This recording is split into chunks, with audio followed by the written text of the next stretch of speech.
Ya baik, selamat pagi anak-anak sekalian. Kali ini kita ada di tematik kelas 3, tema 6, subtema 1 pada pembelajaran ke-5. Nah, anak-anak, agar kalian mengetahui isi daripada video ini, maka tonton video ini sampai habis dan jangan di-skip ya. Oke, anak-anak. Dari gambar ini kalian dapat melihat bahwa ini menggambarkan Siti sepulang sekolah, ia dijemput oleh ibunya. Dan mereka pulang naik angkutan umum. Siti senang pulang bersama ibu. Namun tiba-tiba mobil yang mereka tumpangi mogok. Ternyata mobil itu kehabisan bahan bakar. Para penumpang terpaksa turun. Mereka mencari kendaraan lain. Dan begitu pula dengan Siti dan ibunya. Setelah naik kendaraan lain, Siti dan ibunya asik bercakap-cakap.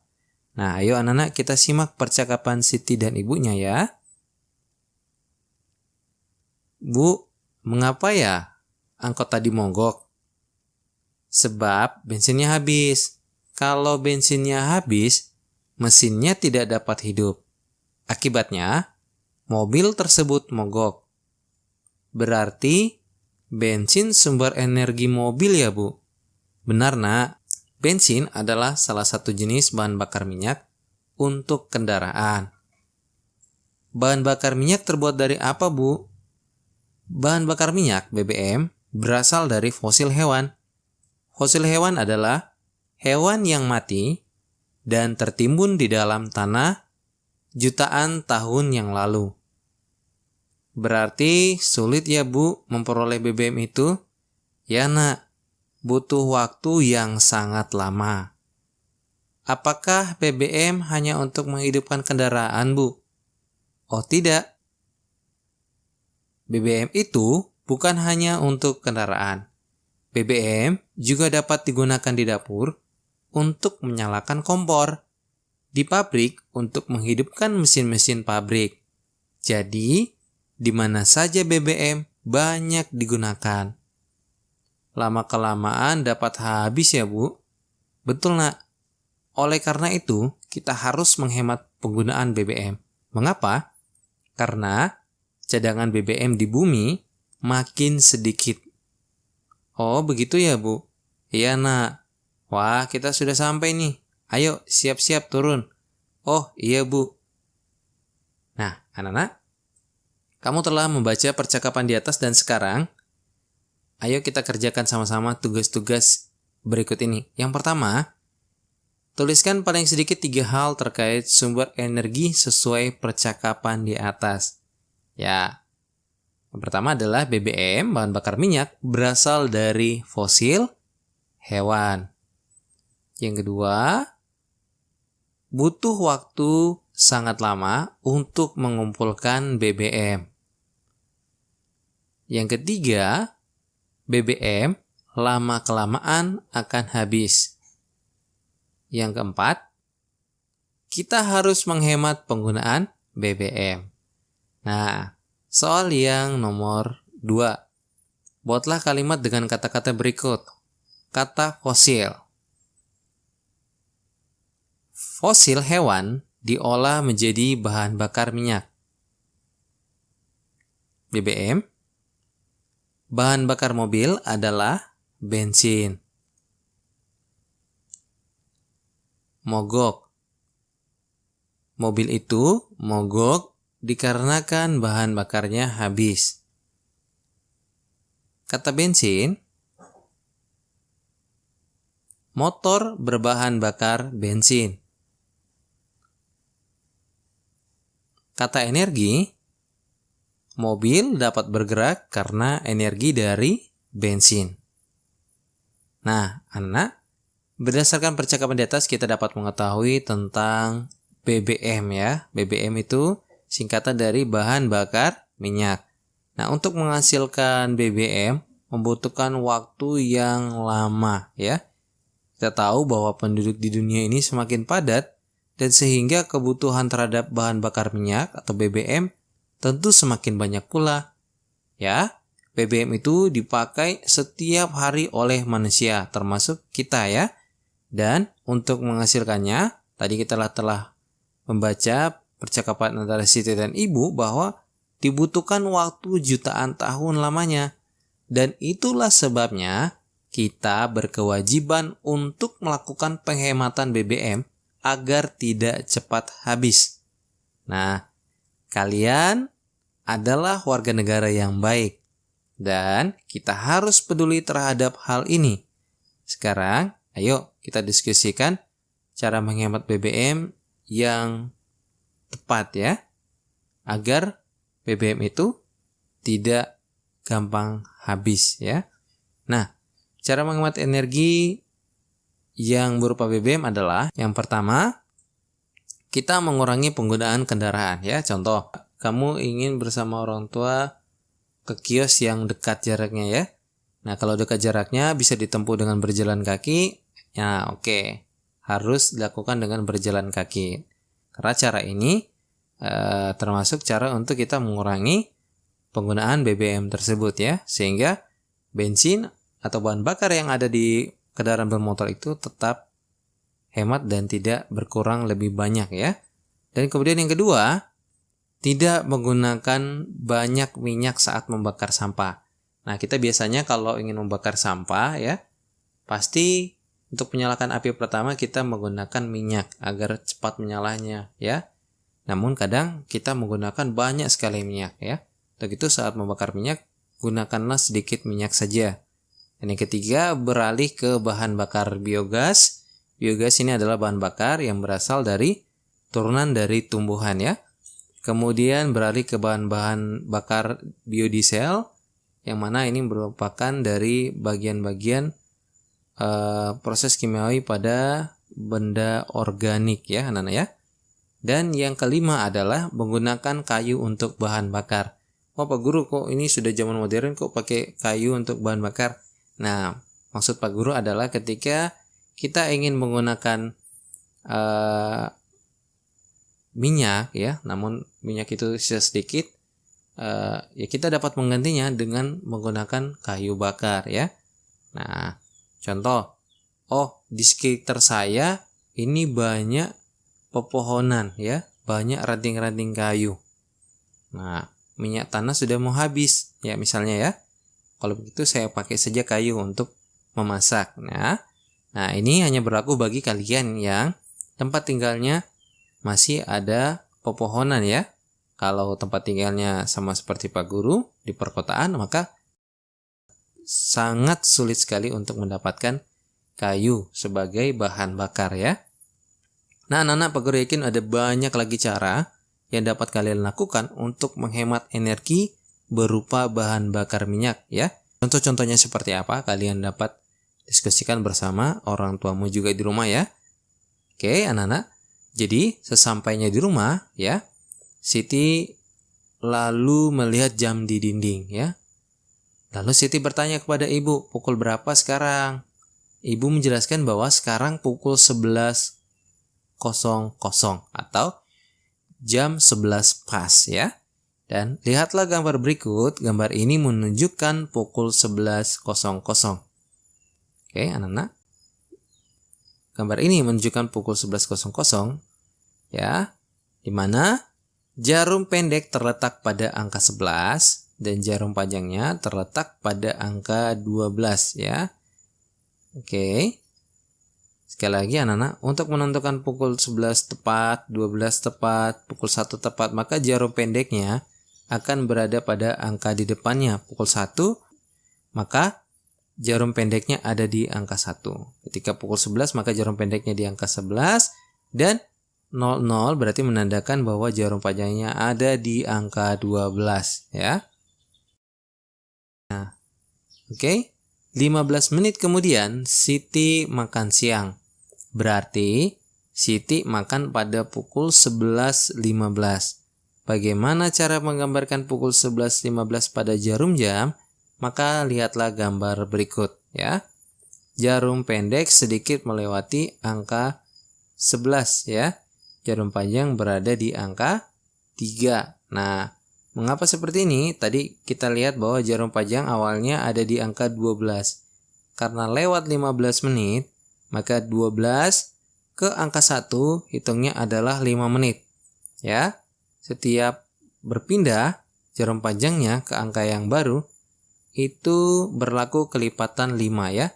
Jadi 12 ke 1 adalah 5. Lalu 1 ke 2 adalah 5. 2 ke 3 adalah 5. Sehingga 5, 10, dan 15 ya. Ini Pak Guru terangkan pakai ini ya. Nah, sehingga anak-anak 12 ke 1 hitungnya adalah 5 ya. 10 ya. Kemudian ketiga adalah 15. Nah, maka jarum jam yang menandakan pukul 11.15 adalah jarum pendeknya agak bergerak sedikit dari angka 11 dan jarum panjangnya tepat berada pada angka 3. Ya, anak-anak, ini menandakan pukul 11.15. Ingat, dari angka 12 ke 1, satuannya adalah 5, lalu ke 2 adalah 10, kemudian 15, dan seterusnya ya. Oke, anak-anak. Lalu 15 menit kemudian Siti telah selesai makan ya.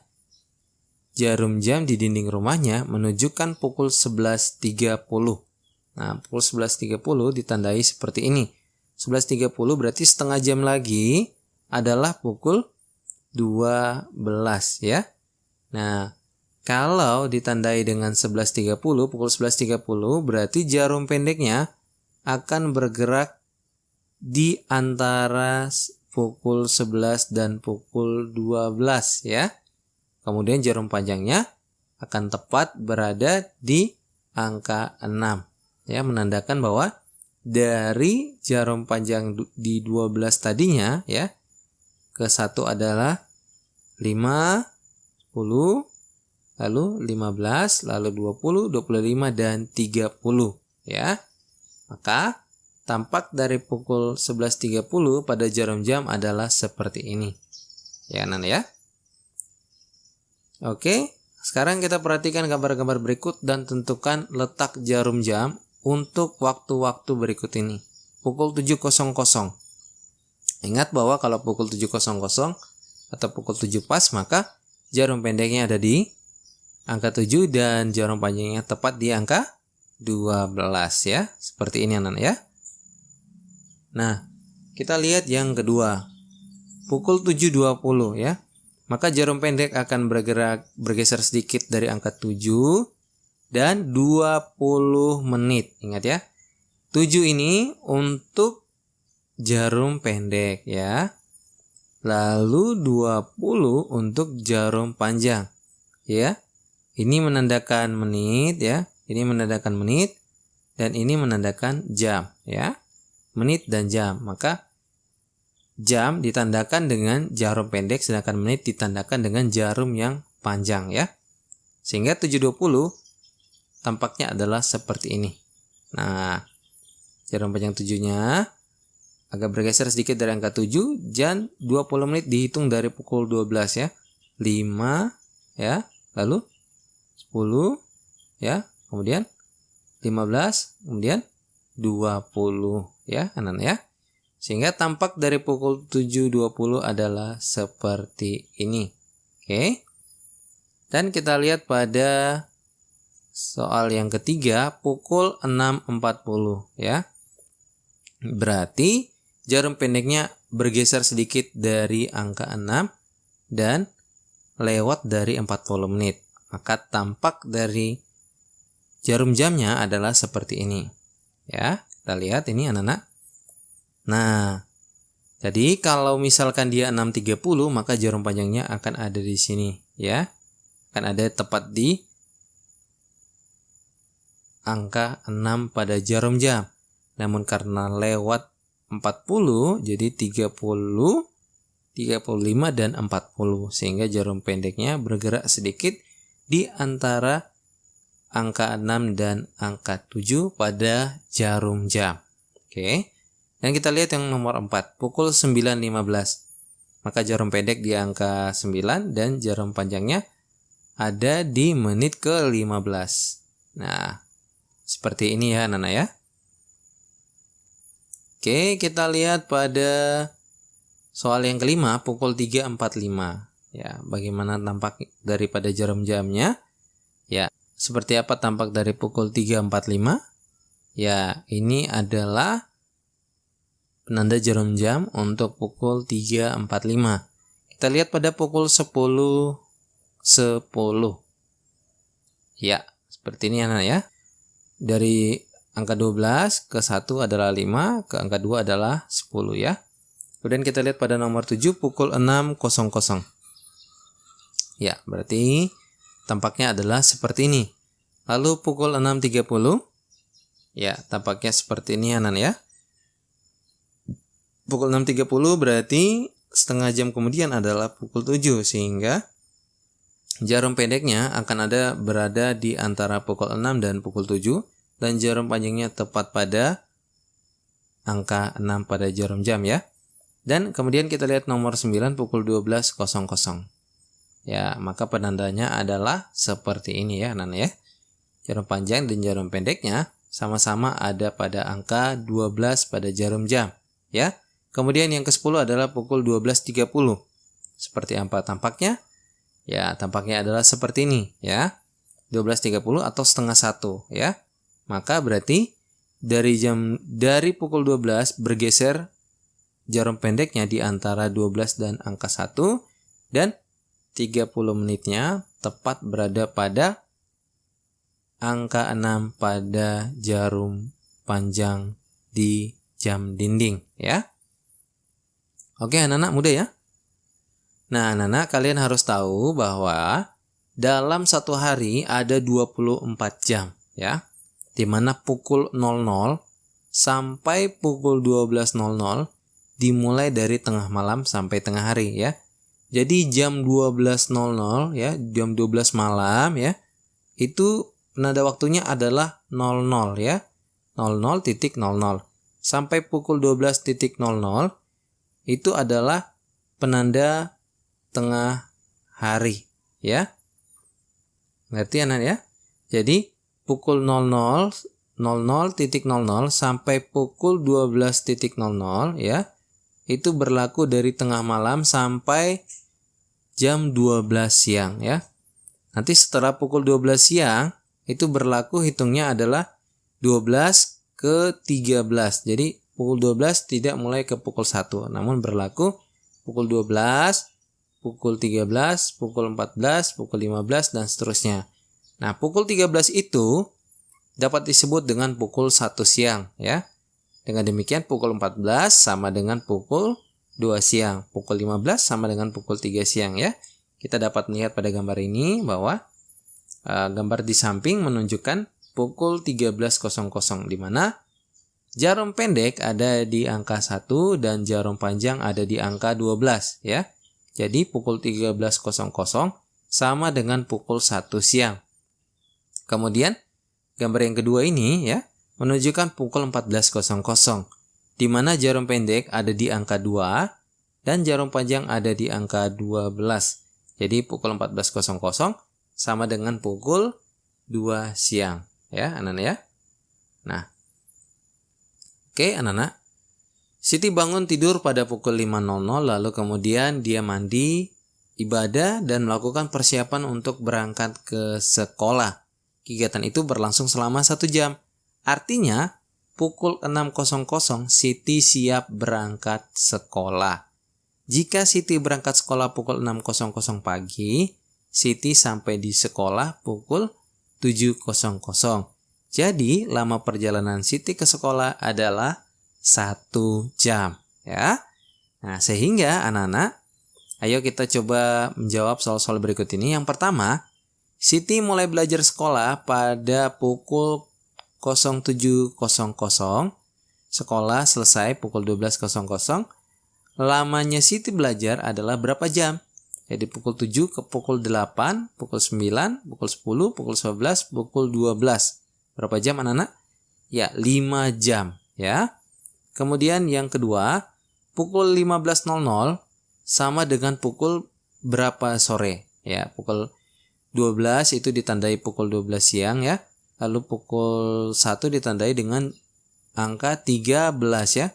Pukul 13, pukul 14, pukul 15. Ya, maka pukul 15 itu sama dengan pukul 3 sore ya. Dan kemudian yang nomor 3, pukul 5 sore ditulis dengan angka berapa anak-anak? Kalau 15 pukul 3 maka 16, lalu angka 17.00 ya. Siti mulai belajar pada pukul 19.00, Siti selesai belajar pukul 21.00. Siti belajar selama berapa jam? Dari pukul 19.00 berarti pukul 7 malam sampai pukul 21.00 berarti pukul berapa itu anak-anak ya? 19, 20, 21 berarti pukul 9 ya. Dari jam 7 malam sampai jam 9 malam. Maka waktu belajar Siti adalah berapa jam? Ya, 2 jam belajar. Soal yang kelima. Pukul 3 sore Siti harus mengaji sampai pukul 5 sore. Lama waktu Siti mengaji adalah titik-titik jam. Ya, berapa jam anak-anak? Dari pukul 3, pukul 4, pukul 5. Dari pukul 3 ke pukul 4 adalah berapa jam? 1 jam ya. Dari pukul 4 ke pukul 5 adalah 1 jam. 1 ditambah 1, 2 jam ya.